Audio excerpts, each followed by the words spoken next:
like growing up as a young fella, I used to absolutely love watching the Munster Hurling Final. It was always a brilliant day with so much energy, so much noise, so much colour, and any day you get to, any day or any opportunity you get to play in a Munster Hurling Final is an incredible day. People out there would kill to be in it for one day. You know what I mean? So to play in six is an amazing thing to think about. And last obviously this year's Munster Final was another great day for us, which was brilliant. And we had a couple of days of celebrating and a couple of days of rest, and we're back to training now. Looking forward to the 7th of July. So it's great. Very good. Now, of course, it followed a different pattern of events to the round robin game, where Limerick had to come from 9 points down to win the game, but they always looked in control in the Munster Final. What do you put the transformation down to? I suppose we weren't delighted about what position we were in the first day down in Ennis. That obviously wasn't the plan. And we learned a lot from that day as well. And that was the first game out. We had three other games after that before we met Clare again. So I think we had improved a good bit from the first day out in the Munster Championship, and we were slightly off it the first half below in Ennis, and we were punished quite severely, and we were lucky to get out there with a win. You know what I mean? So we were, I suppose, I don't know, was much better prepared, the right phrase for the Munster Final, but I suppose we were ready to go from the off, because Clare are a really, really good team, and like any team, if you're slightly off it, you will be punished, and as I said, we were ready to rock. Yeah, and as for yourself, then you were man of the match that day, and of course it is yet another good performance on what's been a phenomenal year for you. For yourself, it marks a change from last year. You were the only player from the starting 15 in the All-Ireland final to not get an All-Star nomination, but this year it looks as if you've put all that behind you. What has enabled you to do this? Yeah, look, I suppose straight off the bat, I didn't deserve to be nominated last year, so there's no bad feelings from my side of things, that I didn't get a nomination. That's just the way it is. But look, I suppose I didn't get a nomination because I wasn't at my best last year, and as I said, I didn't deserve one. But I wasn't at my best, for definitely for the first half of the championship, first 2/3 of the championship. I was only getting going as the year was finishing. But this year I've been injury free. I played a lot of the league, had a great preseason, and I've got into a good rhythm. And we're now heading to Croker Park again for an All-Ireland semi-final on the 7th of July, and I suppose the challenge is to bring it again the next day. So that's always a challenge, no matter what period of the year that you're in. Consistency is always something that I'm striving for, an improvement, and we're exactly in that position again. Yeah, and I'm aware that visualization is something you used to great effect in the past to prepare for various different eventualities. Is it something you still do? Not as much anymore, Mike. No, it's something that I would have done a lot when I was younger. I talked about in the past not playing in Croker Park for the 2018 All-Ireland semi-final, and using visualization a lot to help me before that game and things like that. But it's not something that I would use probably as much anymore. No, but definitely still has its benefits.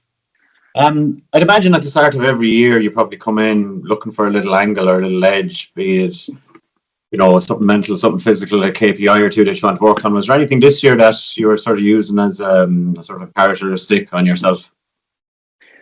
I always, like, not different to any other year, I always have my own KPIs that I go after, and I probably didn't get to the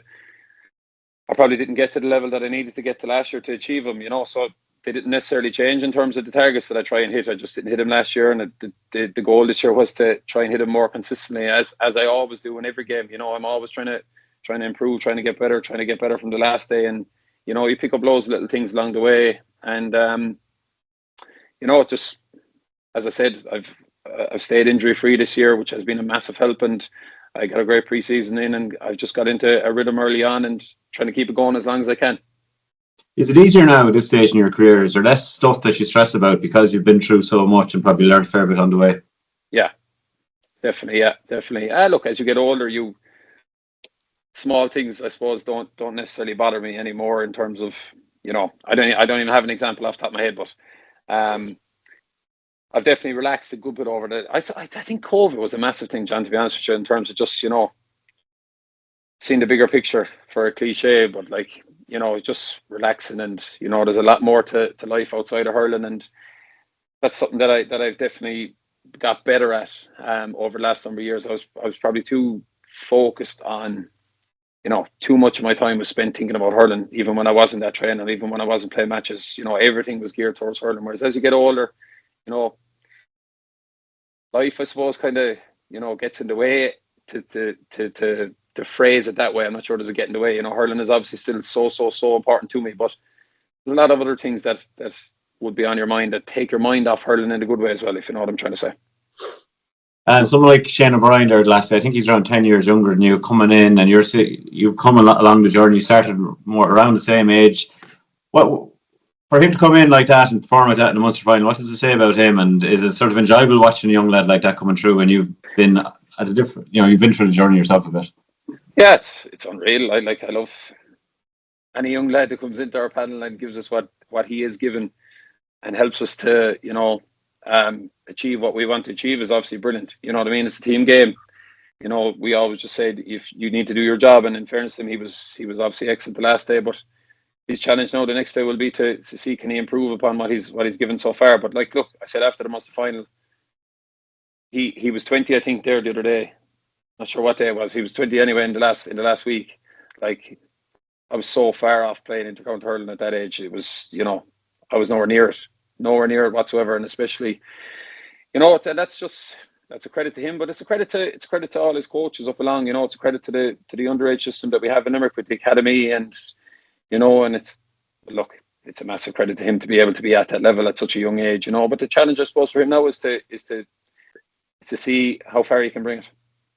Does he have sort of tools that you wouldn't really expect a player of that age to have already, in terms of capable being a focal point in attack? Usually, you know, lads come through, they're often under fringes a bit initially, but he's a bit of a ball magnet and he can win it anyway.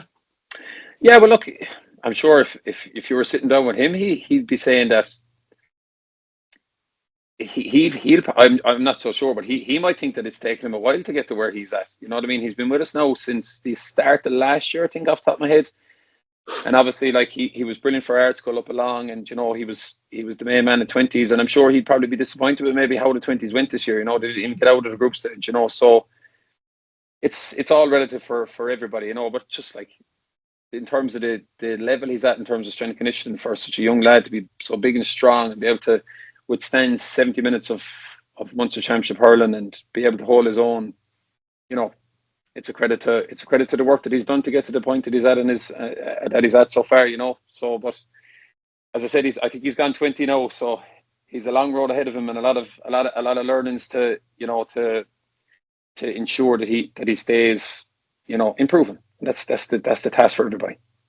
Finally, for me, what does it feel like when you rock into Croke Park? I mean, you've been doing this a good few years now. Is it a bit of a mental shift? Is it a place you're very comfortable with by now, or what's the dynamic now like? Look, any day you get into there, whether you're a spectator or a player, is a brilliant day. You know, I love the whole day. It's just I can't already looking forward to the 7th of July. You know what I mean? I'm looking forward to the next couple of weeks training, obviously, but I'm looking forward to the morning of the 7th of July. We always get to train up, and you know, we have a routine that we go through on game day. But just look, walking into that stadium is a privilege, an absolute privilege, and to get to play inside there, to be able to inside the dressing room doing your warm up and run down to the field, as I said. You know, with the tradition and the history that place has, it's amazing. And as I said, look, at the start of every year, that's where the big trophies are handed out. That's where you want to be, and we're there again now on the 7th of July. And you know, it's up to us to be at our best on that day and improve from the last day again, because we'll need to.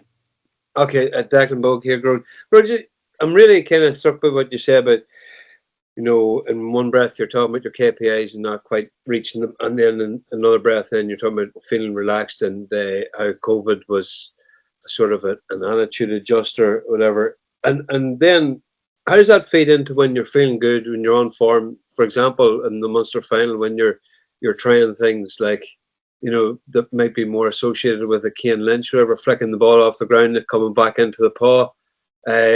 Doing that sort of thing it's pretty high risk. Like, you know, your confidence must be sky high to even attempt it. Yeah, I suppose it probably is. You know, but look, I suppose I'd be happy enough without a Munster Championship has gone so far, but I wouldn't be ecstatic. You know what I mean? I'm always reflecting on every game that I play in, you know, and the Munster Championship went well, or the Munster Final went well for me the last day, but you know, even looking back, there was loads of opportunities that, you know, where I could have gone on a little bit more ball, or I could have supported it, fell off the shoulder. You know, there's always, I'm never happy, to be honest with you. I'm never satisfied in terms of how a game has gone completely. I always feel that there's a little bit more in me. I'm always a little bit disappointed with certain elements, you know. So I suppose it's a good mindset for me to be in, you know, because as I said, I'm always trying to get a little bit better game on game. But look, like I would have played a bit of football for Limerick when I was 18, 19 for a couple of years, but like hurling has always been. I've had a hurling in my hand since, you know, there's pictures of me as a baby with a hurling in my hand when I can't even stand. You know, I've had a hurling in my hand since as long as I can remember. You know what I mean? It's always been my favourite sport. It's always been something. Even to this day, when I go for a walk with the dogs, I bring the hurley with me. You know what I mean? So you pick up a few tips and tricks along the way, and you know that's the way I am. You know, that's the way I play, and I'll keep going as long as I can. How many dogs do you have? Two golden retrievers. Right. What's their names? Harley and Luna. Yeah, Very we had a litter of pups actually last summer. We're not having a litter this year, unfortunately. I lost out in the negotiations. We had to get the female neuter there a couple of weeks ago. I wanted to get another litter because it kept me plenty busy last year. But no, look, we have two beautiful golden retrievers, and yeah, so keeps me busy out, keeps me busy, and keeps my mind off mind off the hurling. Is Caroline Curran involved with the panel? I know she's gone, she moved on, but is she involved in any way? Like, there's no consultation, no monthly. So I just wonder, externally, people looking in, and you know, you're going for the record, going to try and break this record, and you know, someone who might be able to assist you in that is gone. Do you feel that? Is it a case of all the building blocks she's put in place, along with management, is there, and you kind of have that? You lean back on the tools that she's given you as a management and as a panel of players? Yeah, like something I said there a few minutes ago to a question similar to that, when I was asked if she's still involved with us. She's not involved with us at all in any capacity whatsoever. But the biggest compliment I could pay her is that we haven't missed her because of all the work that she's done with us over the number of years. If you get what I'm what I'm trying to say. Like she's done so much work with us over the years that like we're a completely different team now to the team that she came into. You know what I mean? Because of all her brilliant work. And look, Joe O'Connor has come back to us. He was our SNC coach in 2018 when we won the All Ireland against Galway for the first time, and he's kind of taken up that role now in that position. You know, so and Joe's brilliant as well. And you know what? It brings a little bit of freshness as well, which is always so important to us. We always talk about freshness as being really, really vital to us. And you know, sometimes there's nothing wrong with a different voice as well, just a different take on it. Hey, Gearóid, crack. You said something, the cameras picked it up anyway, to Shane O'Brien after the end of the Munster Final. Can you share with us what that was? Jeez, I can't even remember. I'd say I don't know what I said to him. I probably said something along the lines of, you know, just delighted for him. You know, a 19-year-old, I think that was his debut, wasn't he? Yeah, he only came on against Waterford, so it was his debut in the Munster Hurling Final, which is an incredibly tough task in itself. You know what I mean? And to give the performance that he gave, you know, I actually thought at that stage, I didn't know I was getting a man of the match. I thought Shane he was my man of the match, to be honest. Just so, you know, I was just delighted for him. You know, I'm sure like it's never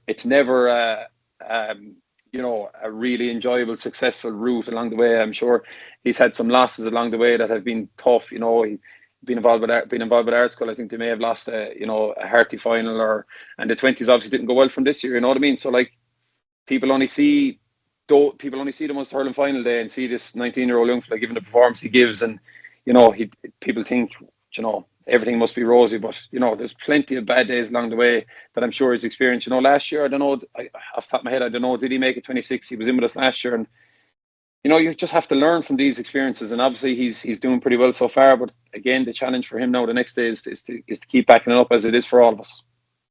Is there a chance to settle it now? How many is in the back room? He was actually wrong. There's probably about 70 people in the back room, maybe 80. I don't know what it is. No, look, there's 37 players, and whatever's left over is obviously in the back room, you know. But That's been well talked about at this stage. Anyone that thought there was actually 53 in the back room, but I'm not so sure. I'm not so sure would I believe that if I was outside our camp. But look, there was talks about me having a person that does my shopping and does all my cooking. Well, there is, but she's also my girlfriend and she doesn't get paid for it. You know what I mean? So wasn't us anyway. Do you think that routine of winning the Munster now and going into the All-Ireland series is key to you doing the 5 in a row? Coming, you know the road paved out essentially. Look, just the 4-week break, in my opinion, is brilliant. Because we've again this year, obviously, we've dealt with adversity in terms of lads getting injured. It gives them another bit of time now to, they're all back in training now, thankfully, full training, and it gives them a chance to, get up to speed a little bit longer. The extra couple of weeks that we have, and as I said, we've had this road several times over the last number of years that we've dealt with really, really well, and the shortest route is always the best route, in my opinion. It's the least risk. It gives you the best chance of being fresh on the 7th of July, and it's another Munster Hurling Championship in the back pocket, which is not to be scoffed at all. You know what I mean? So we are where we are, but we're going to have to improve again the next day, because when you get to Croker, it goes up another level or two, and I suppose that's the task for us over the next 2 weeks. The next 2.5 weeks, whatever it is, before we go to Dublin. Do you watch the games live at the weekend at all, or is that something you wait for the video analysis from with John? I would. I definitely don't I definitely don't say no. I definitely won't watch them. If I'm at home on Saturday, I will watch them. But I wouldn't be saying 100% yes, I'll watch them, or 100% no, I won't watch them. If I'm maybe at nothing on Saturday afternoon, I might tune in. Yeah, but I just enjoy watching hurling. You know what I mean? It doesn't bother me in the slightest watching them or not watching them. If I don't watch them, there'll be plenty of analysis done on them, but I will see a training. And as I said, if I want to watch them, I'll sit at home and watch them. Lastly, thoughts on Ernest Slaughter, Liverpool? Haven't accepted or maybe processed that Klopp is leaving yet. It probably won't sink in now till the first game of the Premier League when it starts back up in August. I don't know. I'm not able to watch any of the videos of his interviews or anything along those lines yet. I just still haven't come to terms that Klopp is leaving. You know what I mean? So, but look, he has, and I'll have to accept it fairly soon. But it'll probably be when the Premier League kicks back on again.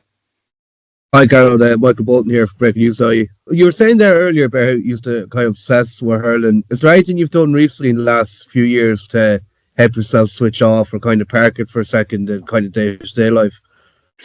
I've got older, and you grow up and you realise that it's not the most important thing in the world, and there's a lot more to life than obsessing about hurling 24/7. I'm 30 in August. I'm in the process of trying to get a house built, and you're trying to, in your professional career as a teacher, you're trying to, there's loads of other things outside Ireland as maybe as a young fella that you don't really realise when you come out, when you're in college and you start to come out of college, you start working, but look, you grow up and you realise that there, as I said, there's a lot more to it than over hurling, but that's all it is. Literally just getting a little bit older and maturing.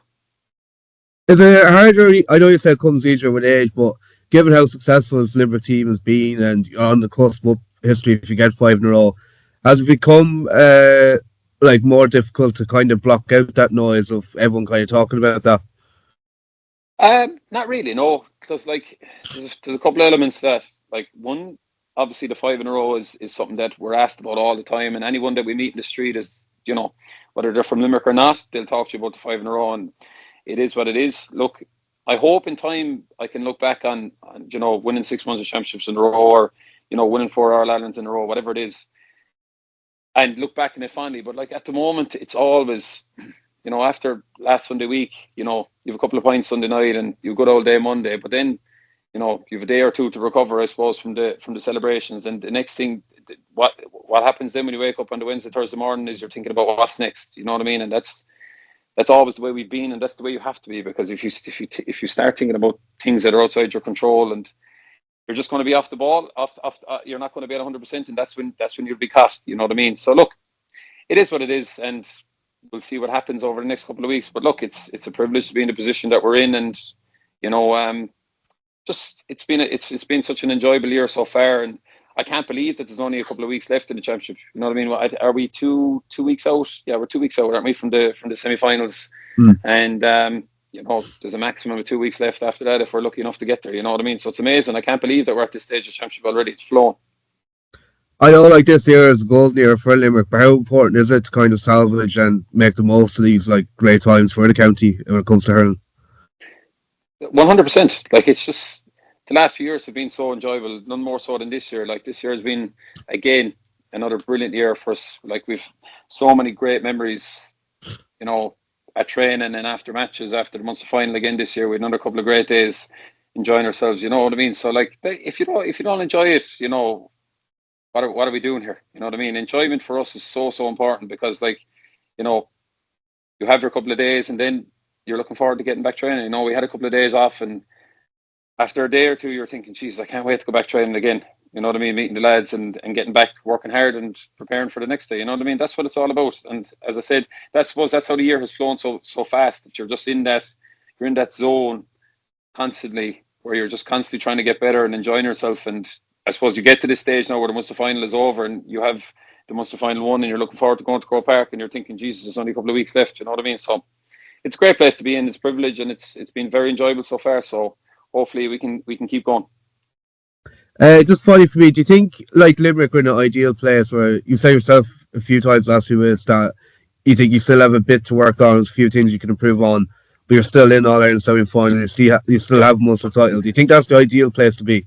Absolutely. Yeah, absolutely. Like, look, we reflect. I reflect on every game individually, but obviously we reflect on it as a team as well whenever we go back training after a match. And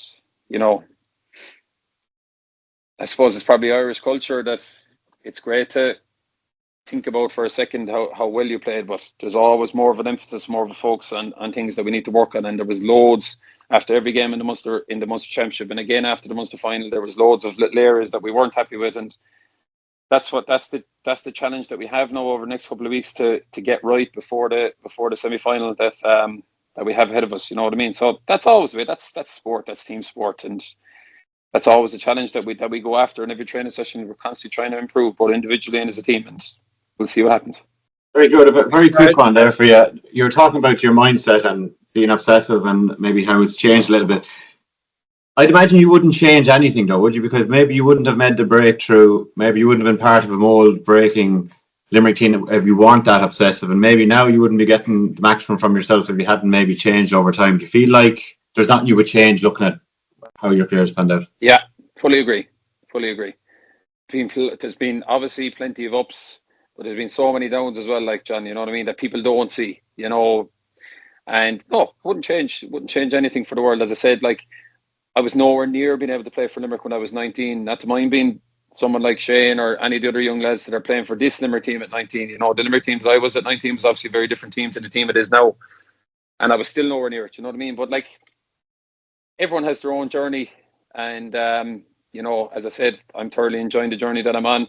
I'm 30 in August, but I don't feel that I am. You know what I mean? I feel like every year, even though last year was a couple of games where I didn't play well in, and these things happen, but you learn from these things. You learn from everything. You know what I mean? Good or bad, you learn from all these experiences, and that's what I try and do every year, every week, every training session. You're just trying to improve all the time, and I know it's cliche, and I know you're probably sick of hearing it. You probably want to hear more, but like, that's what it is. That's the challenge of being an intercounty player. You're just trying to get better all the time, and year on year, that's what I'm trying to do. And I feel like that I have improved again from last year. You know what I mean? So, that's the challenge. It's been a great journey so far, and as I said, like, I'm feeling really good, and I think we're all feeling excellent and enjoying this year. And as I said, we have a couple of really tough weeks of training ahead of us, but that's what we want. As I said, when we get a couple of days off after the Munster Final, it's great for a day or two. You get a couple of games of golf, but then all of a sudden you're thinking, Jesus, I can't wait to go back training, and like testing yourself out against our backs. You know what I mean? Our backs have obviously been really, really good so far this year, and they're the guys that we're coming up against every night in training. You know what I mean? So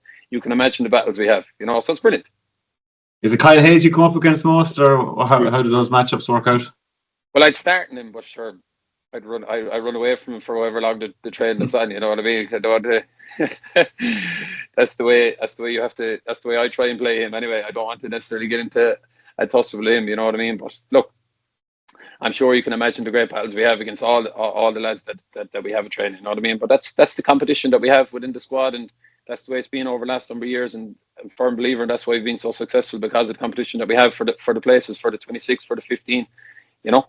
So you Gearóid, could just one around for me, if I may. I just noted there was a comment made after the Munster final that it was your sixth Munster title in a row, but it felt like it was just your first. What has enabled you to maintain such a ferocious appetite for success and to keep such high levels of motivation year on year? Well, it did. You're right. It did feel like our first Munster title because, as I said, we don't focus on these records that people talk about. Like, you don't get anything extra for the record. You know what I mean?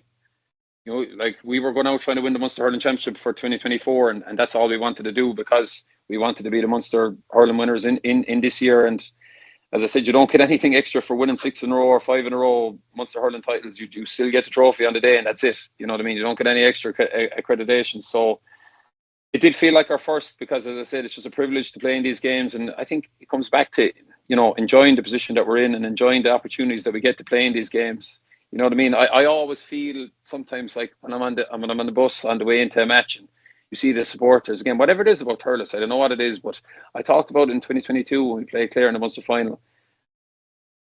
All the other stadiums, you kind of get dropped to the dressing room, so you don't necessarily see the crowd on your way in. With Thurles, you get dropped obviously outside the stadium, and you have to, if you can imagine it, you have to walk in through where the crowd are, just inside the turnstiles. And again, like, thousands of fans waiting for us to walk into the dressing room the last day. And like, it's just, sometimes I often feel like, geez, I wish I was. Sometimes when you're nervous before a game and you're getting off the bus or you're on the bus and you're looking at lads walking in, having the crack with their friends, maybe having a pint in their hand, sun is out, wearing their jerseys, sunglasses on, you're thinking, geez, I nearly prefer to be them than be us. But it's just those kind of pre-game nerves where you're a little bit nervous. And as I said, like, sometimes I often think, what would it be like to be watching these games in the middle of the stand? I'm sure they must be unbelievable to watch as a Limerick fan. And I suppose that's not we don't have that opportunity as a fan. But look, at the end of the day, when you get out in the field and you go through your pre-game routine, you wouldn't swap your position for anything in the world. You know what I mean? But sometimes you'd be thinking, geez, I wouldn't mind being a fly on the wall here with no pressure, just sitting in the stands watching it. But look,